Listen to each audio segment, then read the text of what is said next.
Olá, a paz esteja convosco. Vamos falar hoje do encontro 6 da catequese que aconteceu na nossa comunidade no dia 11 de abril. Pai nosso que estás no céu. No encontro anterior, lembrando o tema, essa foi a oração que Jesus Cristo nos ensinou, o Pai Nosso. E hoje a gente vai entender, ou procurar pelo menos conhecer melhor, o que a gente reza no Pai Nosso. Então, quando nós dizemos que Deus é nosso Pai, a gente aceita que em Cristo se cumpriu as profecias de que nós somos todos povo escolhido de Deus. Chama pai, mãe, irmão, primo, quem quiser partilhar a palavra de Deus com você e faça essa viagem conhecendo a pessoa de Jesus através da sua palavra. Bom, para começar, quando você reza o Pai Nosso, aí nasce um relacionamento, uma relação de amor e de fidelidade. A profecia de Oséias fala para a gente de uma fidelidade não só entre marido e mulher, mas a gente entende que Deus é fiel mesmo quando o seu povo não é. Então, profecia de Oséias, capítulo 2, versículo 21 e 22. E depois o capítulo 6, do versículo 1 até o 6, vai nos dar uma pincelada sobre a fidelidade no Antigo Testamento. E assim, a oração, ela é algo que, esse chamado, esse convite à fidelidade com Deus, é uma coisa que a gente deve responder, responder à graça e à verdade que são dados para nós em Cristo Jesus. Evangelho escrito por São João, capítulo 1, versículo 17. E o Apocalipse de São João, capítulo 21, versículo 7. Deus é reconhecido como Pai pelos que em Cristo nasceram pela água do batismo. Então, é preciso nascer da água do Espírito, Aquele que ama quem gerou Jesus também ama Jesus. Então, é preciso que a gente medite isso. Primeira carta escrita por São João, capítulo 5, versículo 1. Evangelhos escrito por São João, capítulo 3, versículo 5. Carta de São Paulo aos Romanos, capítulo 8, versículo 29. E carta de São Paulo aos Efésios, capítulo 4, versículo do 4 até o 6. A gente tem que professar o Pai Nosso em verdade. Mateus 5, 23 ao 24. Se você for levar a sua oferta diante do altar, e Evangelho escrito por São Mateus, capítulo 6, versículo 14 e 15. Se você perdoa o seu irmão, o teu pai que está no céu, perdoa. Rezar ao Pai, chamar ele de Pai Nosso, isso chama para que todos sejam filhos dele. Evangelho escrito por São João, capítulo 11, versículo 52. Aqui uma figurinha mostrando a pecadora que Jesus não condenou, como a gente comentou no encontro de catequese.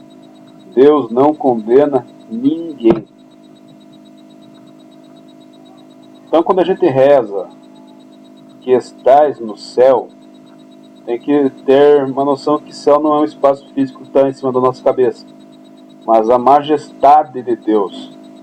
Porque o nosso Deus é santo, santo, santo. Ele está perto do coração humilde e contrito. Acontece o seguinte: quando a gente se reconhece pecador, é mais fácil se aproximar de Deus. Quando a gente não reconhece os nossos pecados e acha que tudo bem, então fica mais difícil até de procurar o perdão. Na terra, pelo pecado, a gente foi exilado. Então, no livro do Gênesis, capítulo 3 inteiro, fala de como o homem e a mulher, a raça humana, perdeu o paraíso e como foi expulso o homem do paraíso. É importante entender que tudo dependeu de uma escolha. Tá? Essa escolha tem que ser feita por nós também. Já a conversão, isso é muito interessante. Ela nos volta para o Pai e para o céu. Quando você lê a profecia de Jeremias, no capítulo 3, do versículo 19, até o capítulo 4, versículo 1, a gente vê um povo que reconhece que abandonou o Senhor Javé, e nessas horas ele pensa, puxa vida, estou fazendo errado, vou voltar ao Senhor e vou dizer que eu agi errado. E termina no capítulo 4, versículo 1, termina com um bonito oráculo do Senhor. Então, repito, chama pai e mãe, partilha com eles. Isso é mais fácil da gente entender, né? O Jeremias, ele trouxe uma visão da conversão. São Lucas, quando escreveu o Evangelho, ele narrou aquela parábola do pai misericordioso, né? Ele estava longe ainda e ele saiu correndo ao encontro do filho porque teve compaixão. Deus age de igual maneira com a gente, quando a gente reconhece que fez errado. Então, se por um lado, pelo pecado, a gente foi exilado da graça de Deus, acontece que Deus não deixou a gente na condenação. Então, ele mandou o seu único filho, para que em Cristo céu e terra encontrassem reconciliação. Quando a gente lê a profecia de Isaías, capítulo 45, versículo 8, a gente entende um pouco disso. E o Salmo 85, versículo 12, também fala da gente o que a reconciliação traz de ganho, de presente para a gente. O Filho desceu dos céus e para lá nos faz subir com ele, pela cruz, ressurreição e ascensão. Então, aquela história, Jesus falou, quando eu for elevado da terra, trairei todos a mim, na casa do meu Pai tem muitas moradas, eu vou preparar, eis que eu desci e volto para o Pai.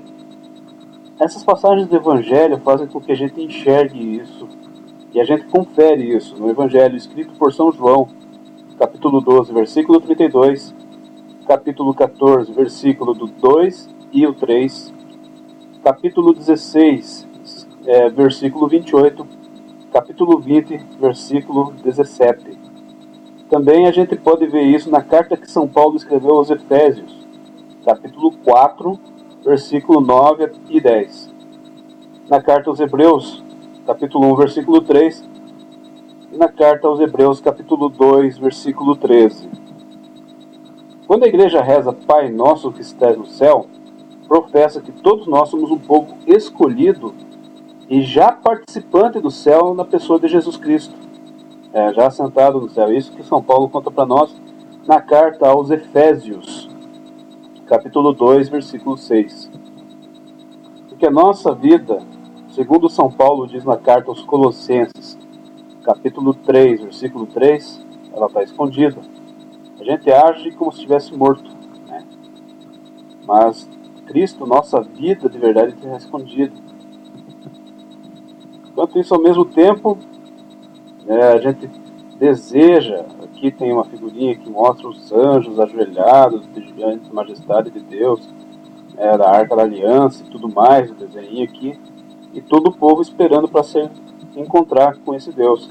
Então, a gente deseja participar da misericórdia de Deus, a gente deseja que Ele veja a nossa miséria, a gente possa renunciar à nossa miséria e ser revestido dele. Então, segunda carta aos Coríntios, capítulo 5, versículo 2. Carta de São Paulo aos Filipenses, capítulo 3, versículo 21. E carta aos Hebreus, capítulo 13, versículo 14. Os 7 pedidos que a gente viu lá no Evangelho segundo São Mateus, os 3 primeiros são teologais, ou seja, a gente faz pedidos diretamente a Deus, né? E os 4 últimos pedidos, eles são o nosso caminho para chegar até Deus. E mostra a nossa miséria humana. A gente reconhece que a gente não pode as coisas sozinho. Os 3 primeiros, a gente une a nossa angústia e desejo de participar do mistério de Cristo. E assim, no Evangelho segundo Lucas, capítulo 22, versículo 15, a gente vê que Jesus comenta sobre ele ter desejado comer a Páscoa. Desejei ansiosamente comer esta Páscoa convosco. No capítulo 12, versículo 50, ele diz sobre o batismo que ele deve receber. E esse batismo, ele está falando do seu martírio na cruz. Evangelho segundo Lucas, capítulo 12, versículo 50. Então, lembrando, os 3 primeiros pedidos do Pai Nosso são: santificado seja o vosso nome, venha a nós o vosso reino, e seja feita a vossa vontade, assim na terra como no céu. Quando Jesus fez essa oração, ele também se lembrou deste desejo, dessa vontade do Pai, que o seu Filho pagasse por todos os nossos pecados. Essas 3 súplicas foram atendidas já no sacrifício que ele fez na cruz, né? Mas a gente eleva essa súplica na esperança de que Deus seja tudo em todos. A gente confere isso na primeira carta de São Paulo aos Coríntios, capítulo 15, versículo 28. Façam no caderno de vocês o que vocês assimilaram do encontro que vocês entenderam. Levem no encontro sábado, 10 horas da manhã, a gente se encontra lá. Levem Bíblia, nos vemos lá.